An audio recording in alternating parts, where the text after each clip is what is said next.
Hello and welcome to the Divorce to Bliss podcast. Here you will learn all things related to healing from divorce, mind, body, and spirit, so you can create a beautiful new life filled with happiness. I'm Rachel Ruby, author of Divorce to Bliss, divorce coach, speaker, and attorney, and I'm so glad you found me here. Hello and welcome to the Divorce to Bliss podcast. I'm Rachel Ruby, and I'm so happy to have you back here again. I'm going to ask you a question, and I want you to think about this while I introduce my guest today. Are you addicted to feeling bad? I know that sounds crazy, and most of you are going to say, of course I'm not addicted to feeling bad. But if you're healing from divorce or you're starting that journey, stay tuned and hang on here before you jump into answering that question, because we're going to shed some light on that. My guest today is Sass Schaeffer, and she is an identity coach for women who lost their spark after a major life change or transition like divorce. Her credentials span the fields of psychology, nutrition, business, and personal training. And her real-world experiences include starting her own businesses after corporate layoff, a Golden Gloves boxing title, and 2 back-to-back floods that left her temporarily homeless. If that doesn't say strong woman, I don't know what does. She's the creator of Body Rebuild, which is a 90-day program that helps women upgrade their bodies, activate their intuition, and move through life boldly, unbothered. Love it. I'm so excited to have her here today. Welcome to the podcast, Sass. Thank you, Rachel. It's lovely to be here. I'm excited to answer that question today and talk all about being addicted to feeling bad. Yeah. Well, before we get into it, I'd love to hear about you and how you got into helping women and being an identity coach and what that means. Sure. So I spent my career in healthcare. I started actually in psychology, worked in a psychiatric hospital for 5 years, moved over to healthcare, always with the idea of helping people and primarily through relationship building, right? Affecting change through relationships. So I built a career, 15, 20 years, and then back-to-back life transitions really made me question like who I was doing this for and who I truly wanted to be as I was approaching my 40s and beyond. And so I had major life transitions. We talked about a few of those in the intro, which is very kind. But that's really when I stopped to think about what are my gifts to the world and how can I make a difference? And everything just came together as it does. And, this is what I'm doing now. And it's been so rewarding and fulfilling, in a way different than corporate, but equally as passionate. Wow, that's wonderful. Yeah, I love how people kind of find their way into these fields where they can really make a difference and help, especially women helping women, because I think we're all so much better when we help each other out. Women are amazing. Yeah. And I love the boxing thing. I want to hear more about that later. Yeah, sure. Yeah. So let's kind of dive into this. I love that you help women kind of identify, like you mentioned, sometimes when we go through divorce, obviously we lose that identity because we're no longer associated with being a wife, being a partner, being a couple, part of the we, and we're just now a me. And so that's really hard. And when I asked the question at the beginning of the podcast, whether somebody is addicted to feeling bad, let's get into that a little bit. So what does it mean to be addicted to feeling bad? Can you explain that to us and tell us how do we get there after divorce? Yeah, it sounds counterintuitive. But our mind is always trying to keep us in the familiar. So if you've been in a long relationship, perhaps, there was a lack of emotionality or over self-giving, we get in these conditions and that actually becomes normal to us, right? That feels familiar. Often too, these are patterns that have repeated, whether it's been childhood patterns or, in our 20s or in our relationships or work, we continue to relive in these patterns and they're often negative. And we just don't know to do different because this feels so familiar. And it sounds crazy to think that feeling bad feels good in a way, but it's familiar. And so we seek that out and we repeat that. And it's so common with something like a divorce where you're having this kind of emotional upheaval, a time where you're looking at yourself, your life choices. Maybe there was, some negativity, some anger, some issues during the separation and the divorce, right? You're putting yourself into that frame of mind. And then once you're kind of stuck in that pattern, it's really hard to get yourself out. Right. And kind of taking it a little step further, when we talk about the science behind all this, it is just like you said, feeling comfortable in something. And that feels good. It's not scary. There's no fear in that. It's, even though we may be unhappy, to just sit there and feel like, okay, this is comfortable, even though I'm not happy, or I don't know what my identity is now, but this is comfortable because it's okay, but it tells your brain to actually give you more of that, because we attract what we are, right? Yeah. So yeah. I had a client one time say that she'd rather live with the devil she knows than the devil she doesn't. And I feel like that encapsulates this idea. You may be miserable now, but at least you know what to expect. If you cut ties from that, who knows, right? It's like swinging off into the unknown. And most of us just naturally have a big fear of that unknown. Our minds are trying to keep us safe by being familiar and looking for patterns. Yes, but my gosh, I know you agree with this, but staying in that comfortable place, or that fearful place, or both, whatever it may be, is you only live once. And so when you have to let go of that and go out and trust that it's okay that you don't know what the next steps are. It's okay that you have no idea where you're going to live, what you're going to do for work, whether you're going to be alone for the rest of your life or meet another person. It's okay, because once you get to that point where you open your heart and you trust that, you can really do anything. Like it's going to come to you. You're going to call it to you, right? Yeah. Yeah, I love that. How does somebody know if they're addicted? How do you know if you're addicted to feeling bad? If you just got out of a divorce and maybe you're feeling kind of, not so great, not yourself, but you're confused, don't know where to go. How do you know? What's the check? Yeah, I think it's kind of like art, like it when you see it. And so I'll run through some kind of, some flags to look out for. One of them is, what are the stories that you're telling? What are you putting out there when someone says, how are you doing? Right? Are you focused on things going wrong, the catastrophes, the stories, the heartbreak? Are you talking about the hope, the possibility, right? Like, what's the lens you see through things? And so, right, answering simple questions like, how are you doing? What are you up to? Can tell us so much. It's just a real good mirror. Another thing is the kind of people that we associate with. We know that your vibe attracts your tribe. And so if you find that you're surrounded by people who complain and are negative and are always looking out for the worst case scenario, the catastrophe, everything's a problem, they're so reactive, most likely that's a sign that you are too, because we attract what we are. So those are two big signs, just by the things that you're saying and the people that you're around, that can let you know, maybe I'm more negative than I thought I was. Yeah, that's awesome. Is it so? And I love that idea of just how you respond to a question, for example. But what about the people that maybe don't?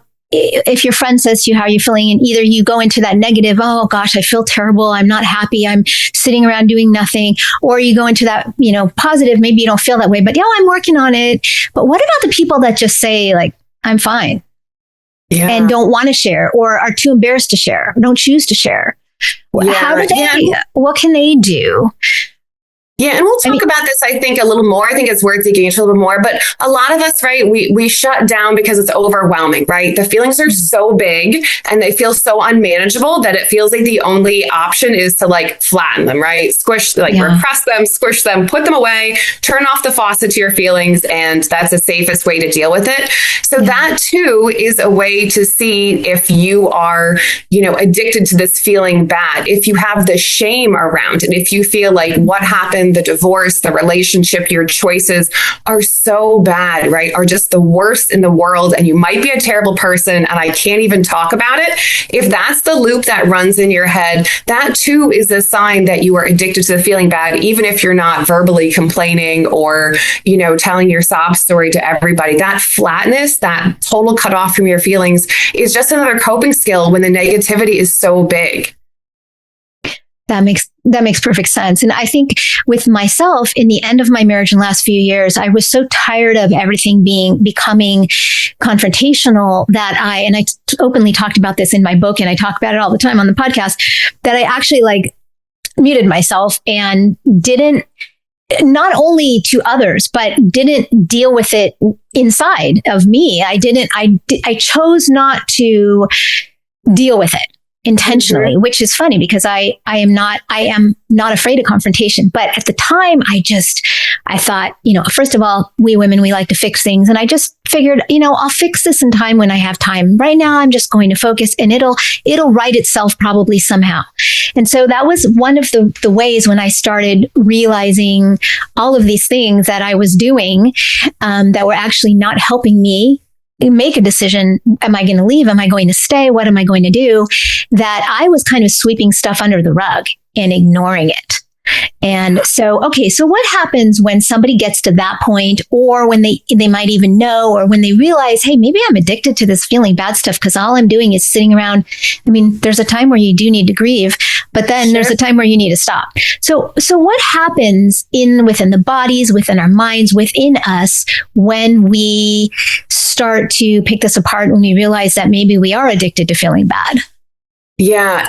And so a lot of this centers around, right, being stuck in that survival, that, fight, flight, or freeze, or fawn. For a lot of women, that's one way that we, feel safe in this world, is by, right, people pleasing and being the person that we think people want us to be, as opposed to our true selves. So when we're in that cycle, the hard thing is it's really hard to break through that inertia, right? It's kind of like you've been walking the same field and the same path day after day, and to go walk a new path, right, there's some rocks and there's grass, and you have to figure out where you're going, and that's kind of scary. So the first step really is just recognizing that you are in that, and that once you're in that survival mode, your physiology is hijacked, right? Your cortisol levels are high. The thinking centers of your brain are literally offline. This is why when you lose your keys and get all frantic and you can't find them and they're sitting out obvious, is because literally the stress just makes you a dummy. You can't think logically. So the first step is just understanding that and knowing that it's biology, right? To some degree, this part, being stuck in that system, was outside your control, right? You started the train running, and now it's just doing what your body's supposed to do during stress. And so one step that I really root a lot of things in the body. I think especially for women, we are happier when we are embodied and not just all in our minds, but when we really are tapped into our bodies. And so we can always start with, physiological practices to slow down your nervous system, right? Things that stimulate the vagus nerve, proper nutrition, right? Moving your body, getting good sleep, building a solid physical foundation to tamp down those stress levels and that basic self-care, so that you can even think logically about what to do or what you want. Yeah, that sounds great. I mean, can you give us some more examples, maybe where someone can start when maybe they're watching this and they're identifying with what you're saying? I feel all those things. What do I do? Where can I start? What can I do? I love it. Okay. So number one, right, that foundation. Eat real food, exercise in a way that you enjoy, right? Not for abs or aesthetics, but move your body because it's a pleasure to have a body and you need to take care of it. It's just part of having one, right? And then get decent sleep. So build your foundation of those things. Don't be running on caffeine and no sleep and no food, which, I think we all do at some point, right? That's a pretty common. Or not healthy food. Yeah. Or not healthy food. Yes. Ice cream and Cheetos. Yes. And a glass of wine at night. Right. So that's it, right? You have to break the physiological patterns there. So that's number one. Number two, this may sound harsh, but I'm a fan of just a total negativity detox. This means no sad love songs, no murder mysteries, no crime dramas, right? If we think about that, it's kind of messed up, right? You're choosing to watch the worst parts of society, which is also another flag that you're in survival. If you're always watching murder stuff and dark stuff, right? Why are you subjecting yourself to the worst of humanity, right? So nothing negative, no sad songs, the negative people in your life. This is not a time where you want to call the person who's going to have a big, gripe session about men and everyone's awful and things are so terrible. None of that. You need just to cut it out. Anything that makes you spiral or feel bad, right? You still have to go to work, you still have to pay your bills, but everything else, total detox, cut all of it out. I love that. I have to say something, because when I started my healing journey and I was going through my divorce, first of all, I completely cut out television. I didn't even turn it on. Okay. And secondly, with the music, because music is such a big part of my life. And what I did was I cut out all music that was about a story, because most music is about a love story, and it's about, loss and, or hurt or things like that. And so I started listening to some not religious, but beautiful spiritual music like Trevor Hall and some other artists who just are very positive, very spiritual. And I did that for a good couple of years. And I found some wonderful music. And I also listened just depending on my moods. Like in the morning, I turn in kind of like tune on some spa music. And I still do that to this day. It just kind of sets after I do my meditation, it just kind of sets that like calm for me. Yeah. And that was a huge game changer. And I tell my clients that, and some people, they don't realize, but I would love to listen to music. You can still dance. You can listen to, pick a Michael Jackson song, maybe where he's not singing about a relationship. He's just singing about something fun. But you have to really be careful, like you said, because those things, when you're feeling negative or you're kind of coming out of that feeling negative, and you listen to people or songs or things that are negative, it can easily bring you down. Yeah. I love that you mentioned that. I did the same thing. There's also a lot of, kind of upbeat like dance music too, or artists that are into manifestation and positive affirmations, right? I'm a miracle. I am awesome. That is actually it's like fun, good feeling music. It's not corny at all. Like it's actually really good. So I love all of that. My test too was that if I hear a love song and if I attribute any of my own story to it, if I hear the song about love and I think, the one that got away, then I'm like, oh, nope, like that is an immediate, I'm not ready. I can't listen to it. It's a beautiful part of humanity. The fact that we have love and loss, and it's a part of the human experience. But when you're in it and, you're just too vulnerable, you just can't handle it. So I love that. Those are great practices to start and to keep, really cutting out the negativity through, especially like sad love songs. Yeah. And is there anything else so I love both of those ideas because they're great places to start. And I think they really make you aware of so many things, because like you said, if you're watching a murder mystery and you say, okay, I'm going to cut that out, and you start like after a couple of days, maybe if you want to watch something, maybe you watch a comedy, you watch something funny or where you're just laughing because laughter is so good, or you get together as a girlfriend and you just laugh, or you watch a comedian or something. But, if you must watch something, that's really great. And I think you'll notice you're feeling differently, which is great. So any other tips that you can think of? The last thing I would say is to have fun. Listen, I love journaling and sister circles and yoga and deep meditation. And also, I believe it has to be fun. If you don't have a little bit of fun with this, it's so easy to make this so heavy, right? And then everything is so heavy. And speaking from experience, it is not easy. You get my intro in the beginning, right? I lost my house 2 years in a row to floods. I'm in beautiful Florida, but also, oh, by the way, 4 feet of seawater in your house makes it unlivable. So, right, those were not easy times, but to just find some ways, little pockets of having fun, right? Little ways to make it fun, make it like a game, because that'll keep you lighter and in it and wanting to do the work, which can sometimes be it's a lot to face our shadows and heal after divorce. And so just find little pockets and give yourself the permission to have a little bit of fun, even while you're going through hard times. I love that. And I tell my clients in the very beginning, right, when we first kind of start, that I want them to go out before the next time we talk, and I want them to find one thing to do outside of the house. It's not sitting in front of your computer. You get off your rear and you go and you find something, whether it's taking a painting class, a cooking class, rock climbing, whether it's trying a new hiking trail, but something fun. Like you said, something fun. Just go do something fun. And you can even, if you must, but I really like the idea of doing something outside of your house, but you can turn on some music and start dancing. That's always fun and great. And and you can do it with your friends too. You can invite your friends over and cook together. I mean, just pick something. But I love the idea of getting out and doing one thing outside of the house. Yeah, I love that. That's great advice for, the first week of a new client, for sure. Yeah. And people come baback and it's great. And I, always tell them, okay, what's something you always wanted to do? And if they don't have an answer, I say, well, what did you like to do as a kid that was fun? Oh. And that sometimes helps to I don't know, bring up something that might be interesting. So these have all been some great ideas on how to get started and identify that you are addicted to feeling badly and try to mold and shape this identity of yours so you can move towards healing and becoming the best version of you. And I wondered, Sass, if you had any other suggestions or ideas for people to think about while they are on this journey. Yeah, I'm going to say something, and I'll say it like with all the love and respect that I have for women, in this period of their life, but no one is coming to save you. And that sounds harsh, but it can actually be the best news ever. I had a client who it was her first year after the divorce, and it was Thanksgiving.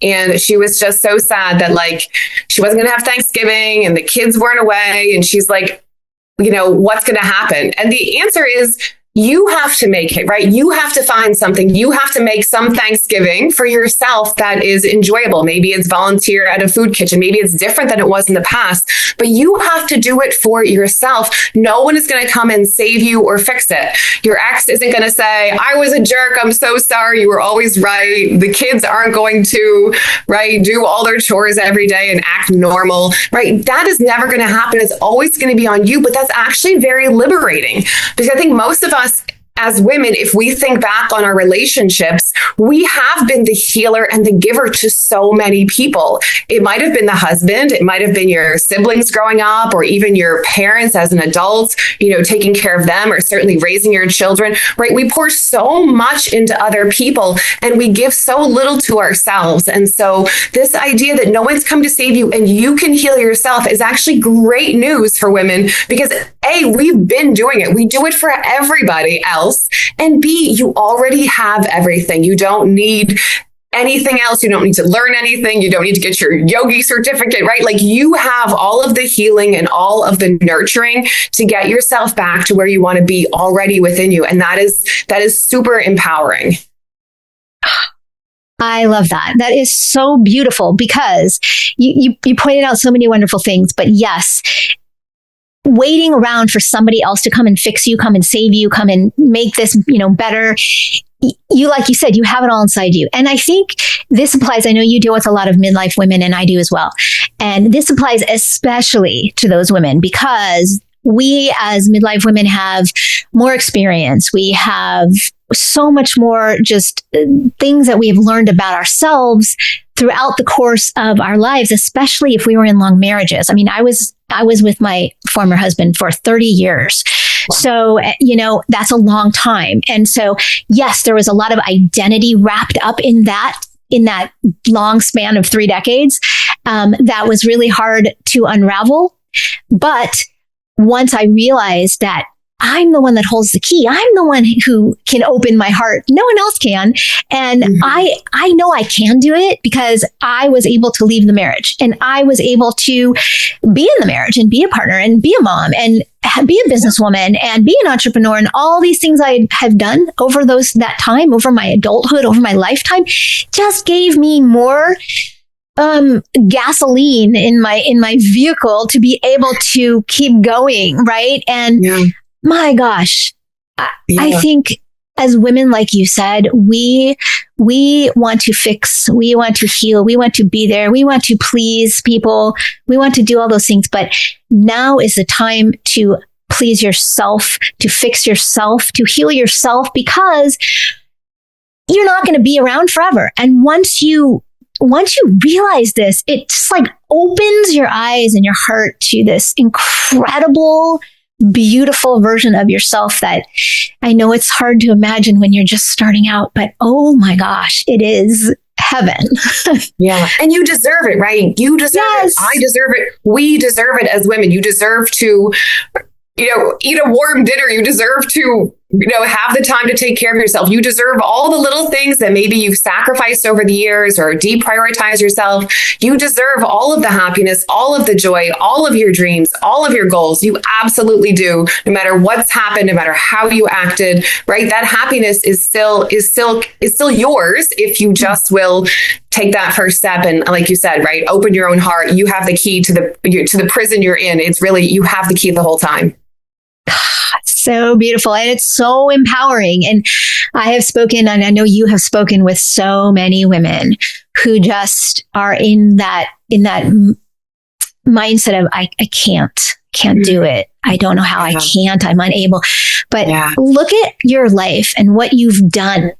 Take that word out of your vocabulary. There's no, I can't, I won't, I'm unable. That's another great thing, by the way, is just taking out that negative vocabulary, because again, your mind is, your brain is going to give you what it hears. Your brain doesn't decipher between, I feel shitty today and, I feel shitty because someone left me, or I feel shitty because whatever. I mean, your brain just hears you saying, I feel shitty, and your brain's going to give you more of that. Right. So I tell people it's a flip. It's a flip. You got to flip it around. And, and especially if you want to find love again, if that's one of your goals, you can't do that until you love yourself. Yeah. And it takes a little bit of extra energy to break through that inertia, right? It's like you're pushing this boulder up a hill, or like starting a workout, or saving money, or anything, right? You're going to do the work at first, and it's not going to feel better. You're going to be like, this is stupid. I'm listening to positive songs, right? I'm eating healthy food, and nothing changed. And that's when most people quit, right? You have to stick with it to break through that inertia, right? Break through, those patterns that you've built. And if you can just hang in the saddle, that's why I tell people all the time, like, you just got to hang in the saddle. You have to get that fire in your belly that says, no, I'm not going down like this. This is not my story. I refuse. And if you have to get a little angry at first, we can clean up the anger later, but you have to have that fire in your belly, that resignation to, this is just the way it is, fatalistic. It'll never be better. I don't deserve it. I can't do it. It's not me. Like you said, right? Cut all that out and, just know that you're going to be doing the reps for a little bit before you feel better. But if you stick with it, if you hang in the saddle, you absolutely can get there. And, me, anybody who's done this will tell you the same thing, right? Just don't quit. Just stick with it. Yes, that is just exactly. And I think we all know how hard it is. And we're not telling you that, don't feel like it's hard. It is hard. You should feel your feelings, feel every feeling you have, and go through the grief and go through the crying and throwing and the hitting the pillow. I mean, that's necessary. Don't skip over that. We're not saying that. We're just saying that you need to get through that. But at some point in time, you need to ask yourself, am I done doing that for now? I mean, there will be, even when you get to the point where you're feeling so much better, you'll have a bad day. You will. Sure. It's inevitable. I mean, I've had them. You've had them, we've all had them. It's just human nature. But again, we can't grow unless we have these setbacks. There's no growth from perfection or things all going well and great and happy. Growth only comes from hardships and difficult circumstances and challenges. So use this as a time to get past that. And is there anything else you want to say to the viewers and listeners before we sign off? And I'm going to, by the way, when we're done, I'm going to put all the information for Sass on the screen. If you are a viewer and if you're a listener, everything will be in the show notes so you can contact her and learn more about her. Yeah. Yeah, I just thank you so much for having me on. And I hope this was helpful to your listeners. And there's some nuggets in there and some action items, right? I always try to practice, get everything into a practice. This isn't just theory. This is like, go do the thing. So, I would just say too, right? Like, make this real. We can talk about, one day I'm going to do this, like really write out the steps. Tomorrow at 11 a.m., I'm going to, do the thing, right? I'm going to go to the gym. I'm going to post the video. I'm going to, process my feelings for a few minutes, go to meditation, whatever. Make yourself a concrete plan. I mean, we're so good at planning, aren't we? Right? Like, we're so good at planning these things. So use those same amazing skills you have for everybody else, for yourself. One little trick too is if you think about yourself in third person, and we talk to ourselves in third person, you get that little bit of distance. And so that could be a trick too, but just make yourself a concrete plan, because this kind of work, you can say, like you said, right? Time will fix it. It'll get better. It doesn't get better with time. It gets better with a plan. So sit down at your kitchen table and look at what you've got going on and just make a plan, make it concrete. Yeah, that is great advice. I love that idea of put it in your calendar on your phone. Actually, or totally. if you use a calendar you write on, put it in there, because once you make time for you to do something specific, you are taking time out to put you first. That's what it's all about. That's how it starts. Yep. That's it. Yeah. Well, thank you so much for being here today, Sass. You are a ray of sunshine, and I loved having you. And again, please reach out to Sass. All her information will be here for you. And if you have any questions, and thank you so much for being here with us today. All right. Thanks, Rachel. Stay positive. If you are a woman healing from divorce, I love having you here on the podcast. So please continue to come and join me when new podcasts are aired. And please subscribe so you will get those right to your inbox.